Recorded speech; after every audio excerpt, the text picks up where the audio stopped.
Think about the last time you were truly alone. Not alone in your apartment with your phone. Not alone with music playing or a podcast running in the background. Truly alone. No voices, no notifications, no other human being within reach. How long did it last before something inside you started pulling? Most people can't answer that question because most people have never let it go long enough to find out. And the ones who have, the ones who've been forced into real sustained isolation, describe something that sounds less like loneliness and more like a physical illness. Because that's exactly what it is. Loneliness is not an emotion. It is a biological alarm system. And it is one of the oldest, most sophisticated survival mechanisms your body has ever developed. When it activates, it does not simply make you feel sad. It rewrites your biology from the inside out. Your immune system, your cardiovascular system, your brain structure, your DNA. And in the modern world, it is activating in more people more often than at any point in recorded human history. To understand why, you need to go back about 300,000 years. Your ancestors did not survive alone. This is not a metaphor. A single human being, separated from the group on the African savanna, had a life expectancy measured in days. No claws, no speed, no camouflage, no venom. Against a leopard, a pack of hyenas, or even a sustained period of food scarcity, one person alone was functionally dead. The group was not a social preference. The group was the survival unit, which means that over hundreds of thousands of years of evolution, your brain developed an early warning system for one of the most dangerous situations a human could face: being cut off from other people. That warning system is what you experience as loneliness. It works exactly like physical pain. Pain tells you that your body is being damaged and that you need to act to stop it. Loneliness tells you that your social bonds are weakening and that you need to act to restore them. Both are unpleasant by design. Both are meant to motivate behavior. And both, if ignored long enough, cause serious damage. In 2015, neuroscientist John Cacioppo at the University of Chicago published the results of a decade-long research program into the biological effects of loneliness. What he found did not sound like psychology. It sounded like pathology.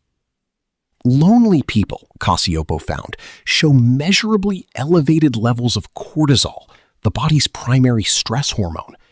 Not slightly elevated, chronically, persistently elevated, at levels comparable to people experiencing ongoing physical trauma. Their immune systems respond differently.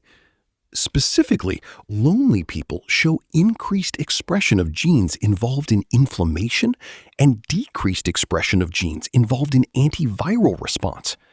In plain terms, their bodies are permanently primed for physical attack, fighting wounds and infections that don't exist, while becoming less equipped to fight the viruses that do. This pattern, Cacioppo noted, made perfect evolutionary sense. For a person newly separated from their group on the savanna, the immediate threats were physical violence and injury. Ramping up inflammation to handle wounds was the correct response. But when loneliness becomes chronic, when the alarm stays on for months or years, that same response begins destroying the body it was designed to protect. Chronic loneliness increases the risk of heart disease by 29%. Stroke by 32%. It is associated with significantly elevated risk of dementia, depression, and early death. A 2015 meta-analysis by Julianne Holt-Lundstad at Brigham Young University, drawing on data from 3.4 million people across 70 studies, found that social isolation increases the risk of premature death by 26%.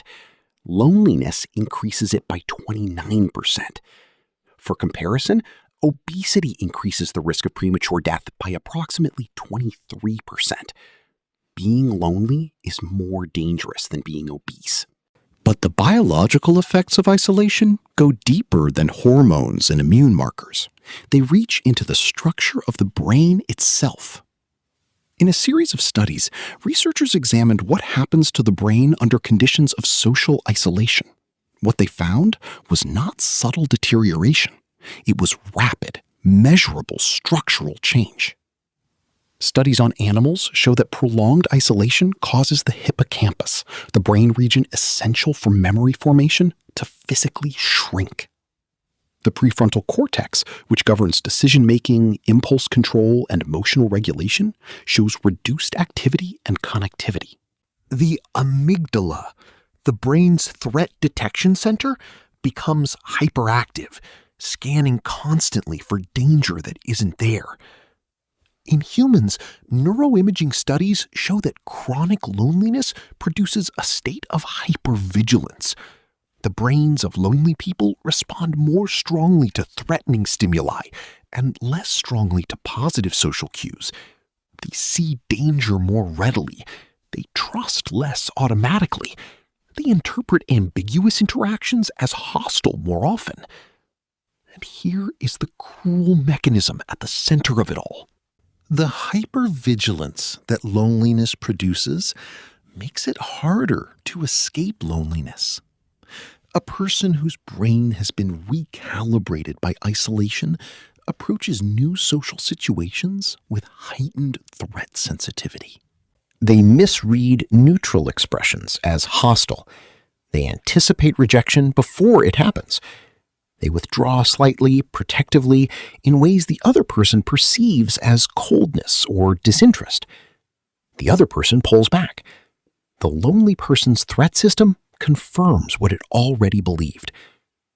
Cacioppo called this the loneliness loop. The biology of isolation makes you worse at the exact thing you need to do to end the isolation. It is a trap built into your own nervous system. Now consider what the modern world has done with all of this. For most of human history, genuine, sustained isolation was rare. You lived in a tribe, a village, an extended family network. You slept near other people. You worked alongside them. You ate with them. The density of human contact was so high that privacy was the unusual condition, not the default. The Industrial Revolution changed the geography of human life. It moved people from villages to cities, from family compounds to single-occupancy apartments, from communal labor to individual office work. It created the nuclear family, then the single-person household, then the remote worker in a studio apartment with a food delivery app and a streaming subscription. Structurally, we built a world optimized for individual productivity and individual consumption, and we called it progress. But the brain running inside every person in that world is still the same brain that evolved for the tribe. It still fires the same alarm when social bonds weaken. It still produces the same cortisol, the same inflammatory response, the same hypervigilance. It just has nowhere to send the signal. In 2018, the United Kingdom became the first country in the world to appoint a minister for loneliness. The appointment followed a government-commissioned report finding that over 9 million British adults reported feeling lonely often or always. A subsequent survey found that 45% of adults in England reported feeling occasionally lonely. In the United States, a 2023 advisory from the Surgeon General described loneliness and social isolation as a public health epidemic. The data showed that Americans had lost approximately 3 hours per day of in-person social interaction compared to previous generations. The average American reported having fewer close friends than at any point since researchers began measuring it. The number of Americans reporting 0 close friends quadrupled between 1990 and 2021. 0. And here is what makes this particularly difficult to solve. Digital connection does not substitute for physical presence in the ways the brain requires. Online interaction activates some of the same social reward pathways as in-person contact, but it does not activate all of them. Physical proximity, touch, shared breath, eye contact held in real time, these trigger neurological and hormonal responses that screens cannot replicate. Oxytocin, the hormone most directly associated with social bonding, is released most powerfully through physical contact and face-to-face interaction. A text message does not produce oxytocin in the same way a hug does. A video call does not produce the same neurological response as sitting beside someone in a shared space. The brain knows the difference, even when you don't. You can spend an entire evening talking to people online and go to bed lonelier than when you started. Not because the connections weren't real, but because your nervous system is calibrated for a type of contact the screen cannot provide. So what does your body do when the alarm never gets answered? It adapts. But adaptation here does not mean improvement. Research on prisoners in solitary confinement, one of the most studied populations for the effects of extreme isolation, shows a consistent progression. In the first days, anxiety and agitation. Within weeks, hypersensitivity to stimuli, difficulty concentrating, distorted perception of time. In months, hallucinations, paranoia, cognitive deterioration. These are not psychological weaknesses.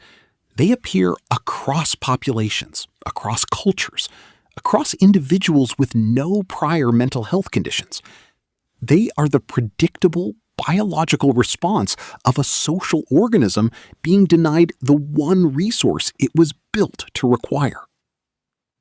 Stuart Grashan, a Harvard psychiatrist who spent years studying solitary confinement, concluded that isolation produces a specific psychiatric syndrome not explained by any pre-existing condition. The environment itself generates the pathology. You were not built for alone.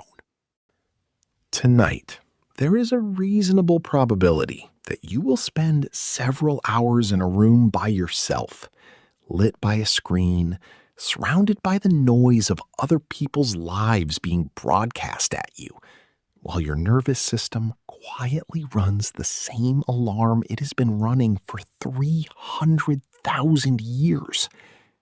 The alarm is not broken. It is telling you something true. The question is not whether you can silence it with enough content, enough distraction, enough simulated contact.